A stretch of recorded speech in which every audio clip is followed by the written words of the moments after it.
Hey Grownups, I have something exciting to share with you. There's a brand new kids podcast out now that I think you're going to love. It's called Mysteries About True Histories. This show is perfect if you love adventures, solving riddles, and maybe even some wacky math problems. But I need a little help from some new friends to tell you more. Max and Molly, take it away.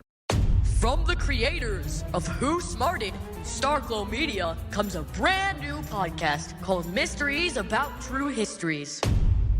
Does that sound serious enough? Max, we only have 30 seconds for this promo. Just tell them how your mysterious aunt recruited us into a secret order of problem solvers who travel time and have epic adventures. I don't have to. You just did. Catch new episodes of Mysteries About True Histories every Thursday on Apple Podcasts or wherever you listen to podcasts. Hi, my name is Emmanuel, and this is Girls Hill.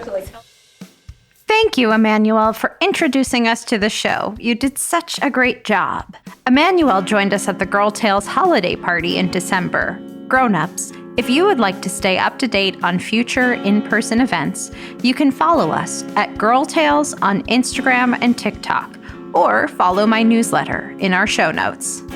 I'm Rebecca Cunningham, the host of Girl Tales, a kids podcast of feminist stories for a new generation.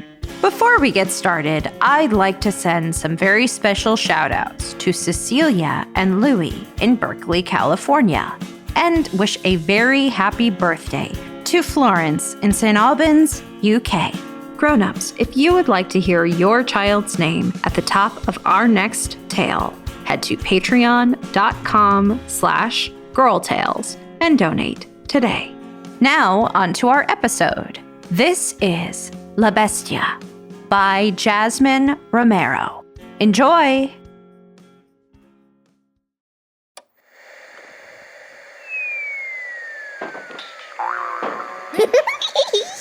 Mija, Huh? get ready for bed. You just stopped flapping your wings and You're not going to want to get up in the morning. You're lucky you're not a Mija, pancake. I'm counting to 3, and if you are not in bed by the time I get upstairs, you are going to be in trouble. Flapping my wings 1, because 2, 3. Oh, good, you're in bed. Buenas noches, amor. I'll see you in the morning. Wait, that's it? I didn't get a bedtime story or anything? We didn't say goodnight to Abuela. Yes, I'm sorry. You're right. I was a little distracted today, I guess. Come on, let's go say goodnight to Abuela. Do you want to hold Abuela's picture tonight, or should I? I'll do it. Hola, Mama. Today was a long day. Work was hard, and I burned the tortillas for dinner. But it's all okay, because our family is healthy and together, and we love each other. I miss you very much. Buenas noches, Mami. Okay, Mija, now you. Hola, Abuela. Today was a good day because I got to Hyrule Castle in my game. That mean girl, Abigail, at school doesn't even have a Switch like me, and I think she is jealous. Okay, good night, Abuela. That's all you want to say to your abuela? What else would I say? Maybe what you're thankful for? I'm thankful that I have a Switch and that Abigail doesn't have one. Go get in bed. Okay, for a bedtime story, can we read more Harry Potter? Or maybe Percy Jackson? I really don't think it's too scary for me, Mama. Or what about... No, none of those tonight. I think tonight you're going to hear a real story. One about a little girl who looked a lot like you. But I don't know if I should tell it. Maybe you're not old enough for this story yet. I don't think you're ready. Oh, Mommy, please, can I hear it? I promise I won't get scared. Please, please, please. Okay, settle down or you're never going to get to sleep. So, once upon a time... I thought you said this was a real story. Real stories don't start with once upon a time. Are you going to interrupt me the whole time? No, sorry, keep going. Like I said, once upon a time, there lived a young girl named Anna. But that's your name. Okay, what did I say about interruptions? You might not be ready for this story, honestly. Sorry, keep going. So, this young girl, Anna, she lived in a village with her mother, Teresa, and her father, Juan. The village was small, and life there was difficult. No one had very much money, and they struggled to get by. But the people of the village worked together to make sure that everyone had enough. But every day, things got harder and harder. There were no jobs in the village, and the little girl's father had to travel very far away to get work in the city.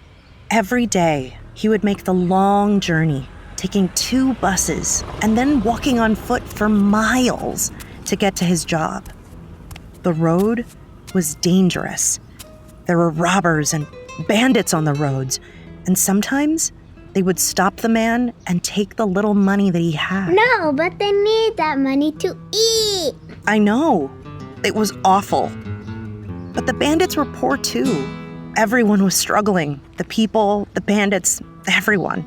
But then, at his job, Juan heard a rumor from someone that he was working with. Oye, Juan, I heard that there's a place up north. A place with lots of work, lots of money. A place where we could take our families and start a new life. Maybe even open up our own business. I'm gonna go next week and check it out. If it's good, I'll write to you. And then you can come too. So the man waited for the letter from his friend. He didn't tell his wife or his daughter. He didn't want to get their hopes up. And while he waited, he kept going to work. Day by day, taking those 2 buses and walking miles, making just enough to buy beans and rice for dinner each night. Weeks went by, and he still hadn't gotten a letter. He was starting to lose hope. And things in the village were getting worse. The roads were getting more and more dangerous. And one day, on a day like any other, he kissed his wife and his daughter goodbye. He left for work, and he didn't come home. What?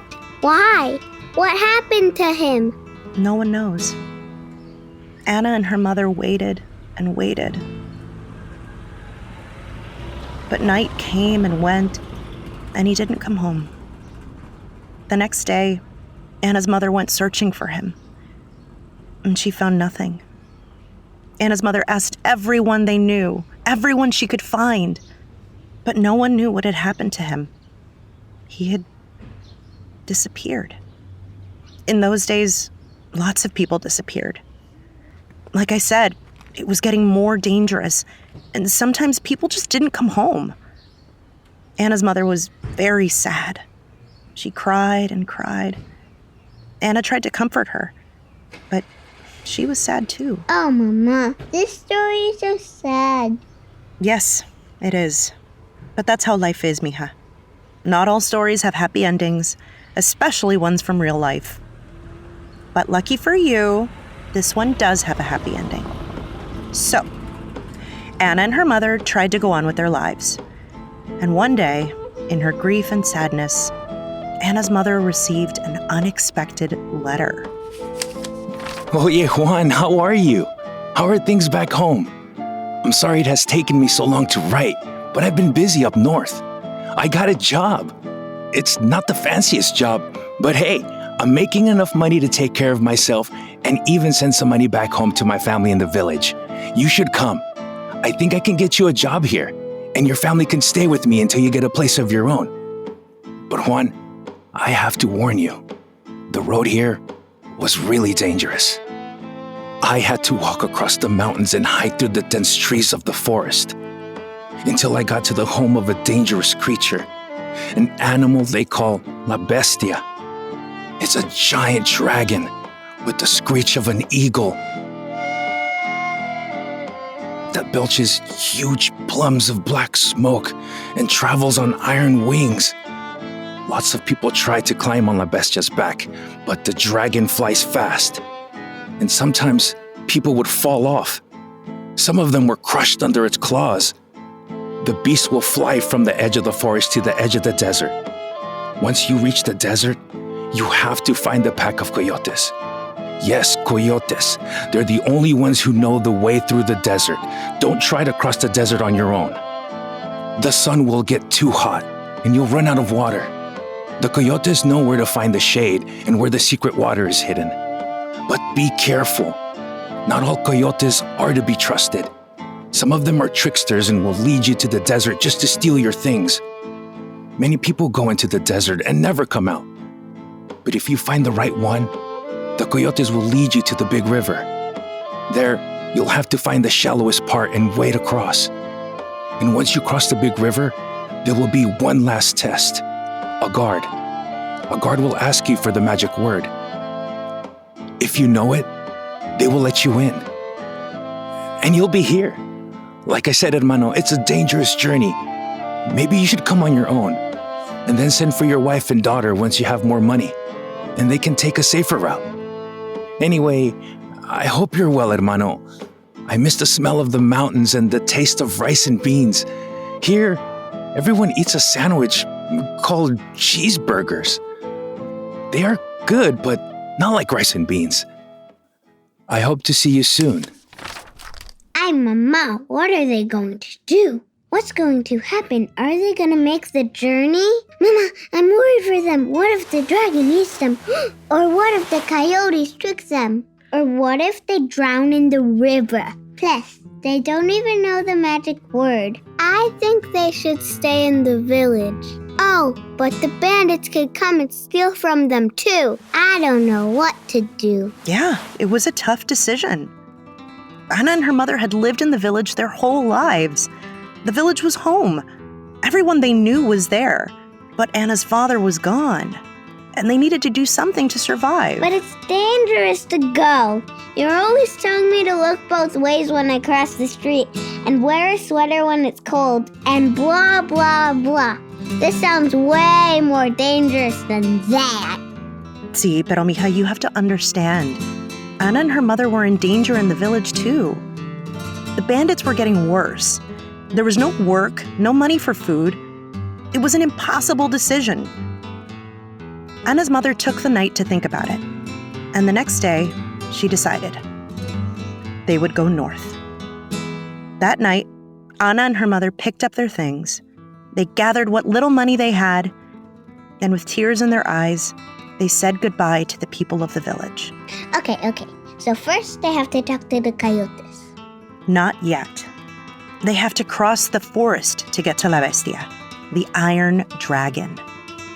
But you make a good point. They needed to know the way in case they got lost or if something happened to the letter. So they repeated it over and over. The forest, the beast, Coyotes, the desert, the river, the guard. El Bosque, la Bestia, Coyotes, Desierto, el río, la Guardia.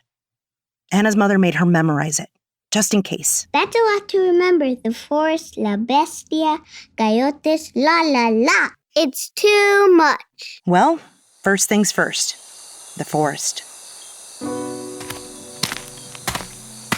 Anna and her mother went on foot, day and night, to cross the forest. They admired the beauty of nature and watched as herds of deer leapt across the hills.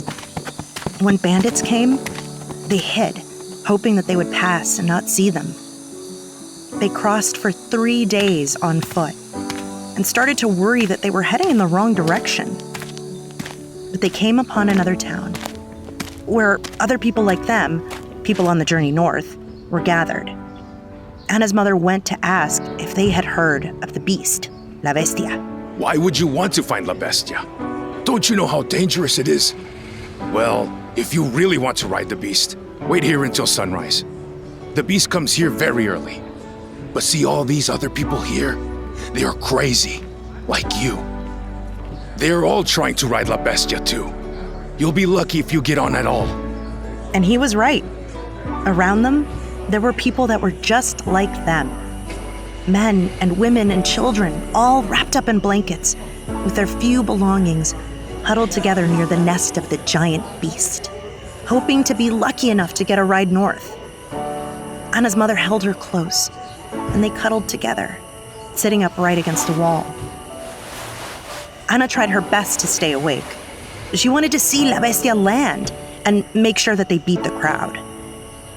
But the moon rose high into the sky, and she nodded off in her mother's arms, singing, El Bosque la Bestia, Coyotes, Desierto, el río, la Guardia. El Bosque la Bestia, Coyotes, Desierto, el río, la Guardia. Oh no, she's going to miss it. She did miss it. Anna felt like she had just closed her eyes for a second, but it was morning, and the beast was here. Anna and her mother scooped up their belongings and ran. But it was too late. La Bestia was getting ready to take off, and its wings were already crowded with people. In the sunlight, she could see the creature's giant barrel chest and its long, ridged back. All along it were iron spikes, where people were tucked away, hiding in every nook and cranny. They took off, trying to be one of the last people to get on. Anna was running as fast as she could, holding her mother's hand. Anna's mother pushed through the crowd and used all her might to pick Anna up. La Bestia started to run, picking up speed. And people on the edge of its wings held out their hands, trying to help them get on board. Anna grabbed their hands and they pulled her on. Success! Yes, they had made it! But when Anna turned around, her mother wasn't there. She was still running, yelling out to Anna. The people tried to get Anna's mother, but the beast had already lifted off the ground. The last thing Anna heard, as she looked down from the creature's wings, was her mother yelling, "I'll find you in the north!" Mama, what is she going to do? She's just a kid, and now she's all alone. I know. Anna was terrified. Not only had she lost her father, but now she had lost her mother too. As La Bestia soared high up into the air, Anna shivered from the cold and from the fear in her heart. Would she ever see her mother again? How would she find her way north alone? She cried in anger and desperation. But when she looked around her, she saw all the other people on the beast's back. They were just like her, headed north. Maybe one of them would know the way. She could ask them. If only she knew the next thing she needed to do. The coyotes. She needs to find the coyotes. That's right. She climbed across the beast's back, careful not to pull on any of its scales. She didn't want La Bestia to make any sudden moves and buck her off. She started asking around to see if anyone on board knew where to find the coyotes. Near the beast's back, where the plumes of smoke were rising, she found a man. He was dressed in a big, round hat and a woolen cape and worn-out leather sandals. When he walked, he jangled like a wind chime from his purse full of coins. And he had a wide, wiry mustache that looked like whiskers. It made him kind of look like a wolf. So she asked the wolf man if he knew where to find the coyotes. You looking for a coyote, little girl? Well, it's your lucky day. I happen to be a coyote. But you don't look like a coyote, she said. You look like a wolf. You're not looking for a real coyote. Coyotes are what they call the people who know their way across the desert. Just like a real coyote, I know how to stay cool and out of trouble. I know when to run and when to hide. And I can show you the way across the desert. All you need to do is give me all your money, and I'll show you the way. Hey, get away from her! Who is that? Anna didn't know. Some random girl who was sitting nearby came and yelled at the wolf to go away. Hey kid, what's your problem? I know you. You're a thief. I've seen you talking around looking for people who aren't paying attention so you can steal their things. Now get away from her, or I'll push you off the beast myself. Have it your way. Good luck getting up north without me. The wolf growled at them and turned to walk away. He started to climb over one of the beast's spikes, and while he wasn't looking, Anna's new friend cut the strings of his purse. The girl swooped down and picked up the purse full of gold coins. It looked like this wasn't her first time pulling off a move like that. So, What's your story? Anna explained what had happened. She told the girl about her mother and how they had gotten separated. Ooh, that's rough. I'm really sorry that happened. Don't worry. I'm sure you'll find each other again real soon. And in the meantime, you can come with me and my family. We're headed north too. My Uncle Chucho is up north and he's going to meet us on the other side of the river. We can look out for you until you find your mother. Uh-oh! Oh no! La Bestia screeched. They felt its giant back start to shake as it started to slow down. It looked like the beast was preparing to land. Here! Grab my hand! Hold on to its neck! Quick! Anna grabbed the girl, and together they watched as the desert sands came into view. Below them, as far as the eye could see, was a wide expanse of rocks and cactus. No shade, no clouds, just hot, baking sun above and cracked earth below. La Bestia flapped its enormous wings and hovered over the ground for a moment before setting its two massive iron feet into the dirt.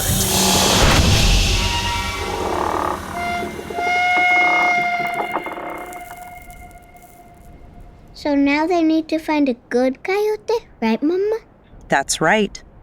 Anna joined the girl and her family, and with the wolf's money, they were able to pay a coyote that would take them into the desert.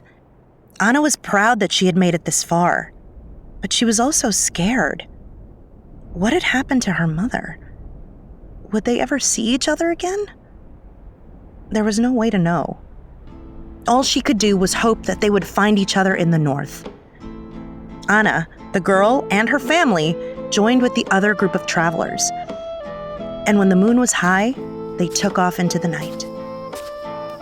They walked mostly at night and slept during the day, or tried to sleep at least. It was hard when the sun was so hot and so bright. Anna tried to cover her face with the blanket, but then she would get too hot and too sweaty. How do you sleep with the sun in your eyes? Sounds miserable. It was. By this point, they had been journeying for weeks. Her feet were covered in blisters and her face was burned from being in the sun so much. Still, Anna had no choice. She had to cross the desert if she wanted any chance of seeing her mother again. So she gathered her courage and kept moving. One foot in front of the other, always singing. El Bosque, la Bestia, Coyotes, Desierto, el Río, la Guardia. El Bosque, la Bestia, Coyotes, Desierto, el Río, la Guardia. Espera! Shh! Get down! Everyone be quiet. Come down here into this cave. What is it? The desert was not a safe place to be. There were patrols of dangerous creatures called javelinas, giant wild boars with sharp, shiny tusks. The javelinas would root through the soil, searching for people like Anna, people who were journeying north to the river. The javelinas thought that the land up north was only for them, and they wanted to keep it for themselves. They would capture other journeyers and send them back where they had come from. Why are they being so selfish? Why can't they just share their land? Don't they know how far they've come? The javelinas didn't care. See, they thought that they were protecting their land. They didn't understand that there was land enough to share. Mija, everyone does what they think is best. And sometimes we don't agree. That's why we have to share stories, so people can understand other points of view. It's the only way that we'll ever agree on anything. So did they get caught by the javelinas? Did they make it to the river? After many long days and nights of walking, Anna was finally at the river. What Anna wasn't expecting was how big the river would be. It looked more like an ocean, with fast-moving water that swept by in rushing torrents. There were many people lined up, waiting to cross. Some got on rafts, others just locked arms and tried to keep each other from being swept away. It was so wide that Ana couldn't even see the other side. Vamos, let's go! You two, get on this raft. Everyone else link up arm in arm. We will go across together. The coyote put Ana and her friend onto the raft, and they held onto each other tight. The waters were rough and kept splashing onto the raft and on their faces. Don't worry, Anna. We can do this. Just hold on to me. Before long, they could see the dry land on the other side. They had made it across the river. Ana cried tears of joy, but also of sorrow. She wondered where her mother was, if her mother was proud of her for making it so far on her own. Sladetra man! Jasmine da trido man! Who is that? What are they saying? That's the guard. In the north, they spoke a different language, one that Ana didn't understand. And they were yelling at everyone to get in line and asking them to identify themselves. Ana didn't know what to do. Hey, Anna, come this way. Hold my hand and don't let go, okay? Palias! Palias! Mao! She's with me. She's my sister. The girl tried to trick the guards by telling them that Ana was part of her family. But they didn't believe her. They wanted proof, like paperwork that showed who Ana was. But Ana didn't have anything to show them. No, don't touch her, please. They started to close in on Ana. She was terrified. What if they sent her all the way back? How would her mother know where to find her? If only she knew the magic word. Asilo! Asilo! Asylum! We want to ask for asylum! It's Anna's mother. Yes! Ana's mother was there, waiting for her. Ana's mother had found another way north, and she had been waiting for her, hoping to be reunited.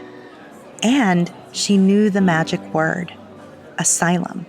Ooh, is that like a spell or something?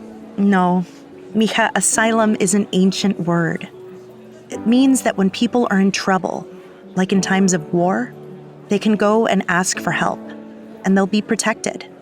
People all over the world respect the word asylum, because if you have the power to help someone in need, you should. We may all come from different places, but at the end of the day, we all want the same things: to be safe and to give a better life to our families. Asylum is giving someone in need the chance to have those things. So Anna and her mom got asylum? Yes, finally, they were together again, and their long journey was coming to an end. Ana held her mother tight, and together, they made a new home here in San Antonio. Wait, they came here? This is the north?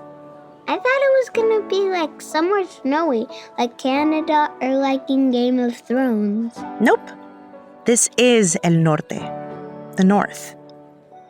But that's it. That's how our story ends. Wait, what about the girl? The one that helped Anna get across the river? Did they stay friends? Oh, the girl?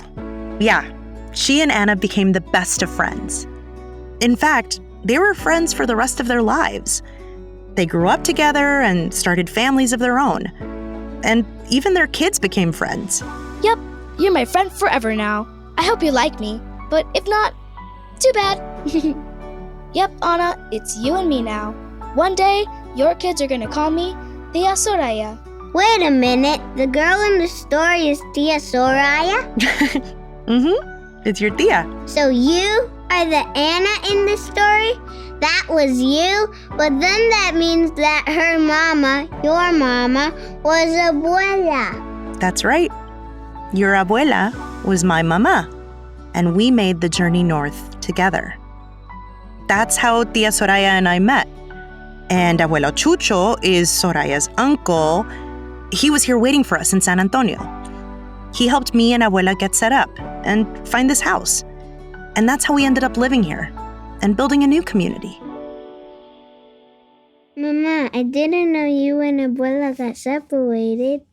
Wait, does that mean you've ridden on a dragon like in the Game of Thrones? You really should not be watching Game of Thrones. I don't know how you got my HBO password.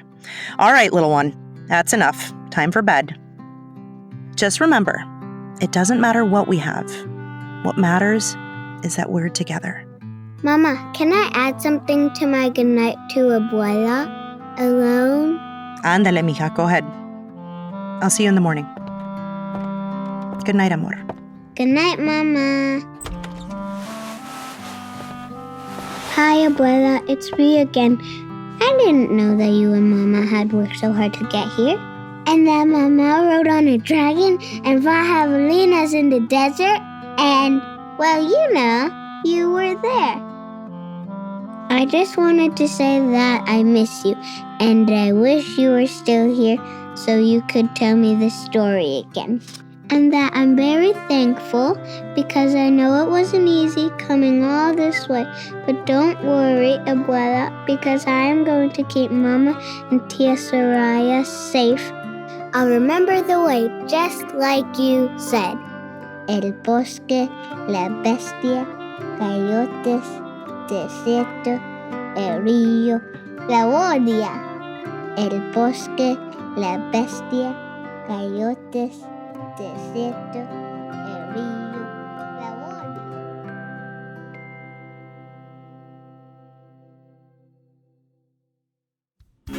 That was La Bestia by Jasmine Romero, starring Edson Camacho, Isabella Mas, Jasmine Romero, and Lola Cox Replogle. Produced by Chad Chenail. Line produced by Harry Poster. Executive produced by Rebecca Cunningham.